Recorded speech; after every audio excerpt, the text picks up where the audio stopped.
Well, maybe I could start with asking how you first met each other. Well, I think we have different views about this, but my recollection is that Rae was teaching in Australia at Monash and sent me probably an email saying that she hoped that we'd meet up when I arrived in Monash, because I'd been appointed to be a visiting fellow or whatever. And she sent me a piece that she'd written, which was for the most part about Ronald Dworkin on the subject of pornography, and it was called Who's Right? And I was stunned because I thought of Rae as more junior actually than she then was. I mean, she's got her PhD, etc., etc. And this seemed to be wonderful. And I, meanwhile, had written a different paper, which was about Ronald Dworkin's 2 reviews of Catherine McKinnon's book, Only Words. And it was very clear that we agreed, even though we were actually coming from quite different places. And it was no accident, I think, that we were criticising the same person who had, a certain set of predictable liberal male views of then. Well, we did have quite a lot in common, but my memory of what happened was that Michael Smith drew my attention to your Cogito piece, which was about how you can be silenced by not being able to perform a certain speech act, and I was also thinking about that in a. Mm-hmm. So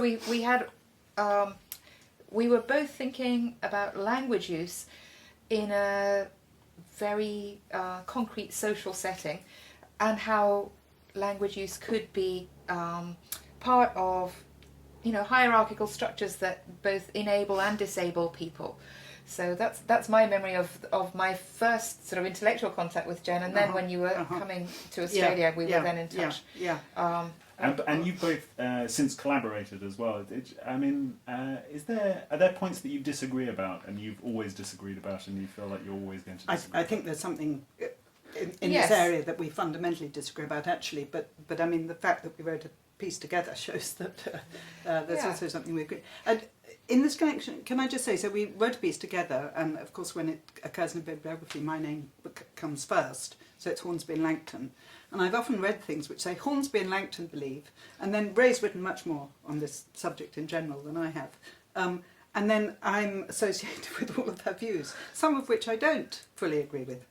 Yeah. So the part that we are both very interested in and agree about is that speech act theory makes visible a certain kind of silencing, where you have your words, but you can't do what you're trying to do with your words.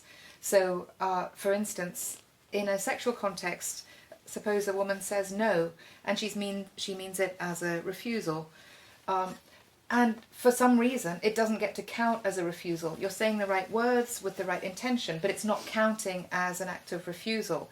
Now, that's not silence in the sense of not making any noise, it's silence in the sense of not performing a particular speech act. And that's the thing that Jen and I have in we both very much want to get across, the idea that silence isn't about not making a noise. It can very often be about not performing a speech act that you're meaning to perform. And in certain contexts that can be very important, depending on the value and importance of the kind of speech act, and in that case it is very important. The other aspect of this, because is the manner in which it bears on free speech. So you might think that if having a right to free speech is defended partly because if you have democratic institutions, everyone should have a voice and be able to speak up against what the state proposes or whatever, then the kind of silencing that we have in mind is actually depriving people of a voice. So you might think it's contrary to what freedom of speech is supposed to achieve. But that's right. So we're concerned not only about the idea that there's a certain kind of silence that speech act theory makes visible, but also that this kind of silence matters from the point of view of anyone who cares about free speech. So that's been a common theme in a lot of our work, including our work together. I suppose one place that we disagree is about whether pornography can be understood as a speech act. This is one of the things where people often associate Jen with this view, partly because of our work together on it. So I argued that given that the courts treated pornography as speech, given that they treated it as protected in the United States by the First Amendment, why not take seriously the idea that pornography is a kind of speech act? In which case, what kind of speech act is it? Catherine McKinnon argued that pornography subordinates women, and to see what that might mean, we can think, could there be speech acts that subordinate? And answer, clearly there could. In principle, be speech acts that subordinate. So a very familiar example would be a racist law that subordinates a group of people. Maybe it says black people are not permitted to vote, or maybe it's a slave law that says a slave is something to be bought and sold. So there could be law which is a form of speech, and in virtue of its authority, what does it do? It ranks a group as inferior. It legitimates discrimination against that group. It deprives that group of powers and rights, including, importantly, given what we just talked about, the power to speak. So in principle there could be speech that subordinates, and I don't think Jen necessarily disagrees with that, but in any case the question is, could pornography be that sort of speech? I argued yes, it could if it had authority, and Jen said pornography isn't even speech. Isn't that right? That's one way to put it. Yeah. I mean, of course, it can all seem to turn on a question about how you define speech. And I suppose I think of speech in the context of the idea that we have a right to free speech. And I suppose I like to think that if one wants to understand the ills of pornography, that isn't the best place to see it. Of course, I agree that there can be subordinative speech acts. The reason I doubt pornography is a speech act is because I think the model from which a speech act derives is, speaker and audience, and speaker with intentions and audience with uptake. And I think that pornography is better thought of as a practice than a series of individual viewings of pornographic images or whatever they might be. So I think both Rae and I actually read McKinnon and thought it was important. And of course, McKinnon said both pornography silences women and pornography subordinates women. And but I think that it's important that she thinks of pornography as she puts it, a practice. Right. So I think she thinks that the practice, in other words, the industry who make the stuff and the viewing of the stuff by men for the most part, sustains and perpetuates a system of gender inequality. So you need to see it, so to speak, at a social level, which you're not encouraged to by thinking of speech acts. So if you look at how First Amendment has been treated in US courts, which may actually not be the relevant way to think about it for discussing how pornography pervades life and perpetuates gender inequality, you'll see that the notion of mental intermediation is used. And I think that this doctrine of mental intermediation came about because if one person orders another to commit a crime and the other commits it, they can't blame the one who ordered them, as it were, because if there's speech between two people, right, then there's this possibility of rationally evaluating what's said to one. And I think pornography doesn't work like that, and the notion of mental intermediation actually comes up again in connection with codes of practice on sexual harassment and stuff. So it's a sort of general view about how I want to think of speech in this context, which leads me to think pornography isn't it. Right. From a lot of what you've just said, it's clear that you do think that there is a role for philosophy and political discourse, but I wonder whether you could tell me where you think the interface might be between philosophy and politics. So how it is that philosophy can impact politics and political discussion. It depends on the topic. So I mean, I don't think there's any sort of general obligation on philosophers. But when you look around, you see that many philosophers are contributing on a variety of topics. I'm thinking of Honora O'Neill talking about trust and norms of trust in society more generally, and how the media can help or harm those. I think I'm finding it hard to understand what political discourse might be here. I mean, I'm not clear when I engage in it, but I think Rae was thinking about philosophy, as it were, critiquing a certain kind of discourse, or at least illuminating what's going on when that discourse takes place. But perhaps you meant more philosophy itself being a part of political discourse. One question is whether philosophy is any use at all for when it comes to publicly engaged questions, and there I think it can be, but it depends very much on the question, and certainly I don't think philosophers have some special insight that makes them great experts. Nevertheless, one thing that we're used to doing in philosophy is not taking anything for granted. So, you know, that goes back to the Meditations, really. So Descartes saying that part of our business involves looking at stuff we've taken for granted all along and say, hold on, is that the best way to think about it? Might there be a better way to think about it? So I know you're both interested in media harm. Could you tell me what you think about the notion of post-truth? Are you asking about fake news and whether truth is in the picture at all anymore? Yeah.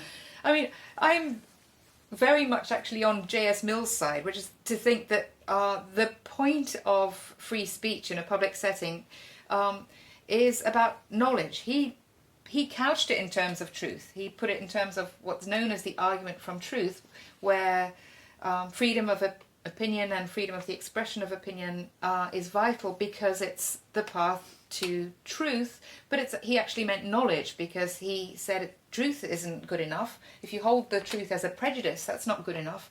What's needed is being able to understand it and defend it, and what's needed are conversations that are going to help us reach a particular goal, the goal of knowledge, shared knowledge. And then there's particular sorts of knowledge that become especially important in a democracy, namely knowledge of what the government's doing, or knowledge of what the state is doing. So that's the idea not just of knowledge, but the kind of knowledge that's necessary for political participation. So just as when you go to the doctor, it's not going to be much good if you consent without having a clue whether you're consenting to a toenail being clipped or a foot being amputated. So your vote doesn't count for much if you have no clue what the government is doing. So speech acts and choices need to be informed, and so knowledge has got a special role there too. So obviously we are not post-truth. If we're post-truth, we're post-democracy, because we need to know what's going on in order for our choices to be meaningful. That was a bit of a sermon, sorry. No. I've got more where that came from, but I should let Jen jump in. So what Rae said initially about truth and knowledge, I absolutely agree with, and I'd actually say more generally, I think that to aim at truth and to aim at knowledge are inseparable, even though I realise there are examples where one might succeed in one and not the other. But actually your question was about media harm. I mean, I've thought the media does a lot of damage in the political world for a very long time. I mean, I do think that the British press, and I don't know whether one could say this of the press in other countries, is just enormously biased and to the detriment of many people. I think thinking about this specifically as a feminist issue really only came about relatively recently. I mean, I was very aware that in newspapers, as in other kinds of discourse, gendered language was used, and you know, a man would be given his name and his wife, as it were. And if you were talking about a woman, you'd say she was a grandmother, but you wouldn't dream of saying, if you were talking about a man who'd done some heroic thing, that he was a grandfather. I don't know, yeah. So, but actually there are more feminist issues around the press than just the gendered language one, which I think became clear when I started reading stuff before the Leveson inquiry.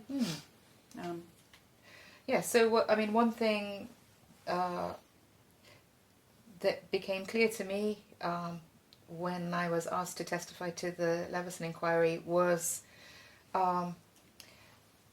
issues about how certain representations in the media can be speech that harms groups, women and also other groups as well. So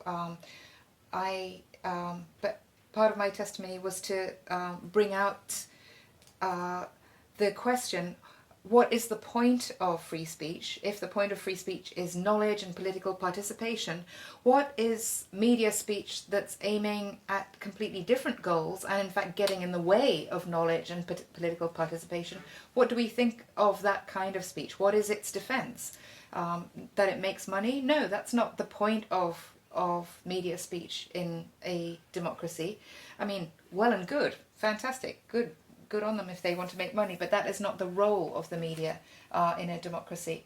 So testimony from other groups like Equality Now and Object, which were looking at the way in which certain rape myths were propagated through the ordinary media, which were conveying messages a bit like the judge that Jen was describing before, that a woman who's dressed this way is asking for it. That is not just unfair to that particular woman, it's contributing to a wider culture where women's credibility is under attack in a context where sexual violence is rarely reported and perpetrators are rarely convicted. So damage to credibility of groups is something that concerned me at that time. I say not just women because I was also looking at forms of language that were describing other groups. So famously there was the tabloid scare about the swan bake. Do you remember this? So swan bake. There was a headline, I might not be getting this exactly right, but there was a headline that said, "Asylum seekers barbecue the Queen's swans." Wow. So I thought that was absolutely hilarious and also quite disturbing. But what I think is interesting about a headline like that, so something about headline speak is so you're allowed to use a headline like that even if what you mean is pure existential quantification. At least one asylum seeker barbecued at least one swan, but you're allowed to express that as a sort of bare plural, and a bare plural then sounds quite like a generic statement. Right. And generic statements have been much studied by Sarah Jane Leslie and her colleagues in psychology and linguistics, and what's been found is that social generics are very prone to leak into a kind of essentializing perspective on the group. So you begin by accepting it on the basis of an example of one, and you quickly generalize into thinking, oh, lots of them do this. And soon you get to, oh, they're the sort of people that do this. And so you get a kind of, you get a kind of reifying of the property and a generalizing of it. That, by the way, is a really interesting topic in philosophy right now, not just about social generics, but generics more generally. But I think what it shows is that we need to be concerned not only about whether statements are true, but whether the presuppositions of the statements are misleading in certain ways. So in that case, by the way, it wasn't even true. So there was not even one asylum seeker that barbecued any swan, apparently. Yeah. Can I just enter a footnote? No, something that interests me, because I sometimes think about time and tense, is that headlines are nearly always written in the present tense. So they're reporting an event that's happened. I mean, someone purported to report that several asylum seekers had got hold of several swans. But actually, the effect of making something present tense is to make it in a certain way generic, because the real present tense is, for the relevant verbs, is actually habitual. So it's as if they're in the habit of, quite apart from the generic character of the whole sentence. Habitual, that's right. Yeah, that's right. And actually, this is true of all newspapers, not only those newspapers which I think fail to hold power to account, as it were. But can I say something now, sticking up for the media? Because so I've, like Jen, been concerned about how the social standing and the speech powers of social groups can be damaged by media speech. But it's important to recognise that the media speech itself can be damaged by other speech. And so you began this part of our conversation by asking what do we think about post-truth and fake news. One thing that concerns me hugely is that constant bandying around of accusations of fake news, as we're seeing in the United States at present, is spoiling the speech situation, not just for particular speakers whose speech powers might and credibility might be undermined, but for it's the first time that I can remember that the media more generally is getting its credibility attacked. Widespread skepticism about truth in the media undermines the capacity of the media to do its job of speaking truth to power. So, you can be in a situation like the boy who was crying wolf, except it's as if someone else said, that boy always cries wolf. And that spoils the speech powers of the boy through no fault of his own. So it's this then is obviously connected to some of the concerns that Honora O'Neill has been expressing a long time about the norms of trust and truthfulness, and how vital they are. And it means that sorry, let me just stop there. That was another bit of a sermon. Sorry. Yeah. But maybe just because with an eye on the time, I'm going to ask two relatively swift questions. The first one is, so can you offer us any advice about how to guard against sustaining problematic norms in everyday life? Probably Jen and I agree that sometimes background assumptions about social norms can be hard to see and can be hard to disrupt. Is that part of your question? Exactly, yeah. And so, one hard doctrine would be to say, oh gosh, we're complicit all the time, every time we let anything sneak through. So some of my current work is on responsibility of speakers for what we presuppose as well as what we assert.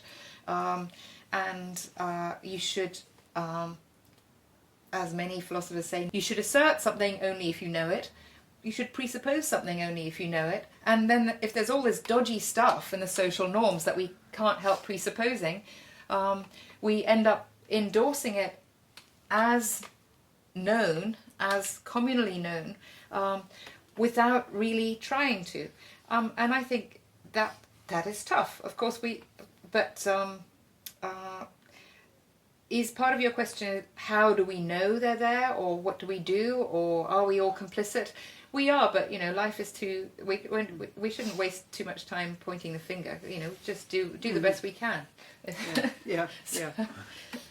No, I agree with Rae. I mean, in connection with presuppositions, everyone is apt to presuppose what they take it everyone else knows. Yeah. And this means one has to be actually especially vigilant, because it could be that these are norms and universally taken to be known, but actually do need to be interrogated. So, yeah. But of course you're being mean and nasty when you do that. But, I mean, to block someone's presuppositions is to be uncooperative, just like blocking their driveway, blocking their presuppositions. It's a not very nice thing to do.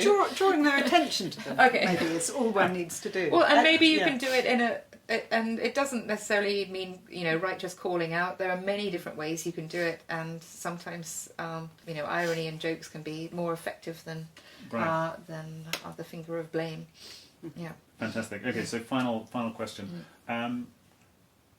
Maybe to Rae to begin with. What is your earliest philosophical memory? Oh, my. Well, at the age of 6, I was seriously bothered by the thought that I was the only person. So then later, as a grown-up philosopher, I found out about solipsism. At the time, I was a lonely child in India at a boarding school, and I didn't have any words for this. I just remember thinking, oh, maybe I'm the only one who's like this. And I couldn't work out I didn't know, there was no word for the this. And so it's no accident that I've been very happy to discover all of those parts of philosophy, including in Kant, by the way, where the escape from solipsism is something to celebrate, and that's something that friends and lovers and social groups and the rest of our different, all the other sides of social life give us. But so probably not many people have been tempted by solipsism, but I seriously was. And I think that's a testament to the rather weird, lonely childhood I had at that point in thousands of miles from my parents. I think as a child I was never perplexed in the way that philosophers can start from perplexity. And in fact, in connection with solipsism and scepticism, I think I was way into my philosophical life before I could understand why people were disposed to say You're things so which sensible. they needed to be able to. I wasn't sensible at all. But I mean, and also I thought, obviously I see what's in front of me. I mean, I sort of couldn't get it. Though I could understand the arguments which were given, and you know, I did some philosophy of perception, but I was never, you know, seriously engaged with those questions until actually much more recently. Yeah. Wow. Great. Well, so thank you both very much for speaking to us. That's Thank you. Wonderful. Thank you. Thank you, Adam.